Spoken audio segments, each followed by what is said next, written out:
Archaeologists have discovered America's first firearm that was used by explorers searching for the 7 cities of gold nearly 500 years ago. The bronze cannon, or wall gun, was part of the Coronado expedition led by Spanish conquistador Francisco Vázquez de Coronado, who traveled to the New World searching for a fabled city filled with treasures. The 40-pound weapon was designed to fire round projectiles, or buckshot, which would attack enemies like a swarm of hornets. The team conducted a radiocarbon analysis on the artifact, finding it was fashioned between 1500 and 1520 with metal that indicated it was cast in Mexico due to the lack of traditional Spanish ornate designs. It's an important artifact, the study said, and is, no doubt, the earliest known surviving firearm in the US and one of, if not the, earliest found in a reliable context in the New World. The cannon was uncovered at the site of San Jeronimo III, a town set up by members of the Coronado expedition. The settlement was attacked by the Sobepuri Oatam people, marking the earliest, most consequential Native American uprising in the continental US. The battle forced the Spanish to abandon the town, leaving behind the cannon that was never fired. Previous research suggested that the first cannons in the continental US were used in colonial Boston during the Revolutionary War. But the latest discovery pushes that timeline back about 300 years. Denny Seymour, an independent archaeologist and lead author of the study, told Gizmodo, until this particular cannon was found, no firearms from the Coronado expedition had been discovered. No firearms from this early period are known from the US or on the continental landmass as a whole. In 1540, Coronado led an armed expedition of more than 2,500 Europeans and Mexican Indian allies through what is now Mexico and into the American Southwest in search of riches.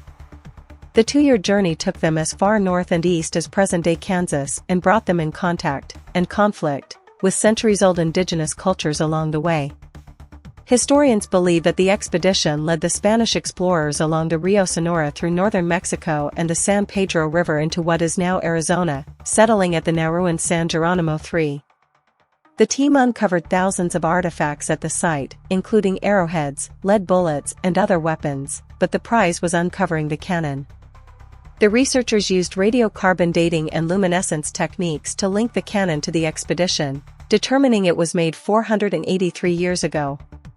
The weapon was ideal for the expedition because it was lightweight and had a durable nature and ease of use, the study said, adding that a pair of these could have been strapped onto a horse or mule, with one or more on each side for balance during transport. Despite its small size, the cannon could handle heavy round lead balls, called buckshot, accompanied by gunpowder and a wad of paper or grass that kept the ammunition from rolling out. The lack of black residue inside the barrel, which was often caused by corrosion from firing the weapon, indicated that it had never been used. The study, published in the International Journal of Historical Archaeology, said the gun's design was consistent with those made in the mid to late 1400s, making it obsolete by the time the Coronado expedition set out, which could indicate why the group left it behind when they fled the area. Researchers speculated that the cannon was deserted because the Spanish didn't have time to load it when the Sobepuri Oatam tribe successfully launched an attack against them in late 1541.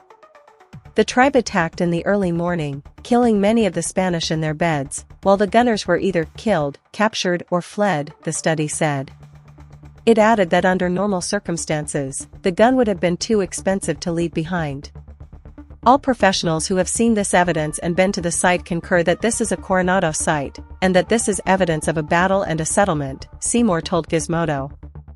From the standpoint of interpretation, this cannon and the battle that occurred around it are significant in that they represent the earliest successful Native American uprising in the continental US since the Spaniards did not come back for 150 years.